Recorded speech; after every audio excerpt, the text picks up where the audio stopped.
Bonjour, TV Land évolue. Tous les lundis et tous les jeudis, je vous inviterai à venir découvrir l'actualité landaise. Nous parlerons politique, société, culture, sport et nous aurons des invités en fonction de cette actualité. Pour ce premier journal, je vous invite à découvrir le sommaire.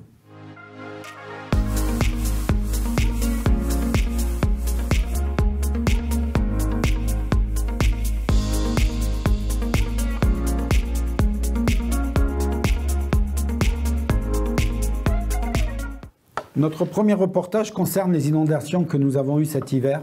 Le pays Tarissac a été très touché, allant jusqu'à la destruction des ponts et des routes. Depuis hier, les habitants de Goutz peuvent reprendre la RD 18 grâce au pont provisoire qui a été mis en place par l'État et par le département. Reportage. En lieu et place du pont napoléonien, qui enjambait le Marin à l'entrée de Goutz, se dresse désormais un pont type Bailey, originalement conçu et utilisé pour des opérations militaires, mais qui va considérablement simplifier la vie des riverains. Ça permettra de désenclaver un peu le village, même s'il n'était pas totalement enclavé. Ça permettra aux gens de ne pas faire un détour de 10 km pour rejoindre Tartas. Sur une route départementale 18 qui est empruntée aussi par les camions de la Gravière. Une route qui est très empruntée.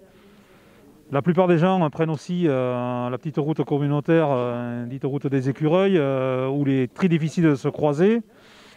Et donc ça abîme énormément les bas-côtés. Voilà, ce pont sera un gros soulagement pour tous les habitants. Cet ouvrage bienvenu est mis en place par le Centre national des ponts de secours. C'est la deuxième fois depuis en moins d'un an que je fais appel à ce service de l'État. La première fois, c'était lors des inondations au mois de mai, où un quartier entier avait été isolé entre Sort et Argelouse. Là aussi parce que la route s'était effondrée. Et cette fois-ci, c'est ici à Goutz où il y a eu 2 ponts qui ont été endommagés par les inondations et donc là également des problèmes de circulation pour les habitants. Et dans les 2 cas, j'ai tout de suite fait appel au Centre national des ponts de secours pour savoir s'ils avaient des ponts disponibles et en accord avec le département, ces ponts ont été mobilisés et ils permettent de rétablir la circulation. On voit ici l'installation de ce pont de secours à Goutz. Et c'est bien, voilà, c'est une satisfaction de voir que l'État apporte des outils de ce type-là au service de la population. Ce pont est donc une solution provisoire avant que le département entame des travaux de reconstruction. On assure ce qui est de notre responsabilité parce que les ouvrages sont de la responsabilité du département. C'est donc le département qui réalise les ouvrages. Donc là, aujourd'hui, on est sur un pont de secours. Et avant l'été, on espère avoir reconstruit les ponts, les 2 ponts qui ont été emportés le 29 décembre. Le pont provisoire de Goutz sur la RD 18 sera ouvert à la circulation dès mercredi. Bonne nouvelle, 23 communes viennent d'être reconnues en situation de catastrophe naturelle. Le décret vient d'être publié ce 15 février. Vous avez maintenant 10 jours pour faire votre déclaration auprès de votre assureur. Très important, le 25 février, vous devez avoir fait votre déclaration, autrement vous ne pourrez pas être remboursé. Cette situation a entraîné beaucoup de malaise dans beaucoup de catégories socio-professionnelles. Parmi celles-ci, les agriculteurs. La MSA a mis en place un dispositif pour leur venir en aide. Reportage. Le mal-être dans le milieu agricole est une réalité préoccupante.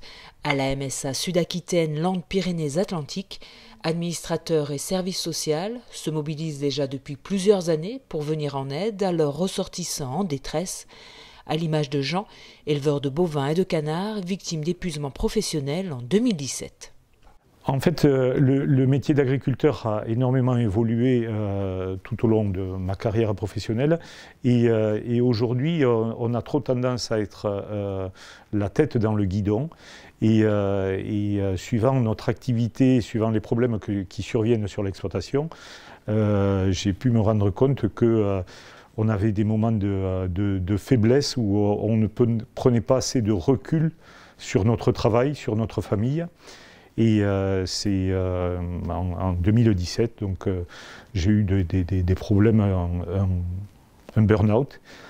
Alors c'est une expérience extraordinaire que j'ai vécue, qui m'a fait beaucoup souffrir, mais qui m'a permis de prendre conscience des limites de ma personne, autant psychologique que physique. Sur les conseils de son médecin traitant, Jean s'est tourné vers la MSA Sud-Aquitaine et a pu bénéficier du dispositif épuisement professionnel aide au répit. Pour qu'un agriculteur puisse profiter et accéder au dispositif mis en place, il faut tout d'abord qu'il puisse être remplacé sur son exploitation, de manière à ce qu'il soit libéré des contraintes de l'exploitation. Donc nous avons travaillé à la prise en charge de 80 heures de remplacement pour les agriculteurs sur leur exploitation. Et après, de courts séjours de répit ou de loisirs pour permettre de, je dirais péjorativement, de se vider la tête. Donc après, prise en charge de 5 séances de psychologue, de 3 séances de sophrologie, de 3 séances d'activité physique, de 7 jours de cure thermale et encore d'autres choses si besoin s'en faisait ressentir.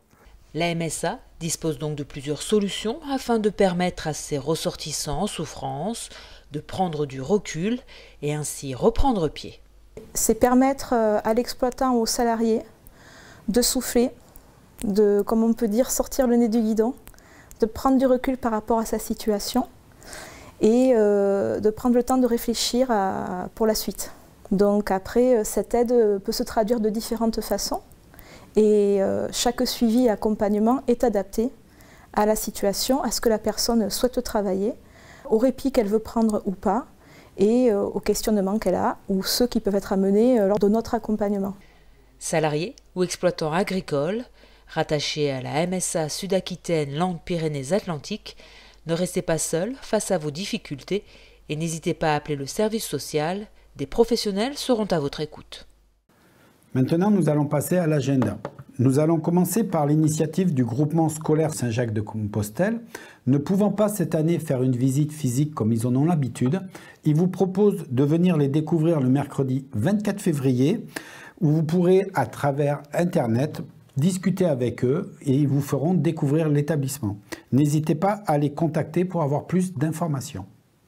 Et maintenant, nous allons du côté de Mimizan, où nous vous invitons à un petit déjeuner bidouille. Si vous avez entre 8 et 13 ans et vous avez envie de discuter avec des robots, alors venez le 6 mars de 9h30 à midi à la médiathèque de Mimizan. Surtout, inscrivez-vous auprès de la mairie ou de l'Asmala à Saint-Julien-en-Borne. Maintenant, pour les plus grands, nous allons à Pontonx, où une exposition de 11 artistes vous attend jusqu'au 28 avril. Vous pouvez aller les rencontrer le mardi, le mercredi, le vendredi, ainsi que le samedi. C'est organisé par l'association Arteland, qui va vous faire découvrir des techniques artistiques très différentes. En sport, nous allons parler de karaté et de la JAD, où Soumia Sabar a réussi son grade de 3e dan. Un bonheur ne venant pas seul, elle a réussi son diplôme d'instructeur fédéral. J'en profite pour vous signaler que les cours ont repris. N'hésitez pas à vous renseigner auprès de la JAD pour avoir les informations. Nous finirons ce journal en vous rappelant que l'USDAX se déplace à Tarbes dimanche 21 février. Ils joueront à 15h30 et n'hésitez pas à les encourager derrière votre écran. Je vous souhaite une bonne fin de journée. Je vous donne rendez-vous lundi 22 février à 14h. Au revoir.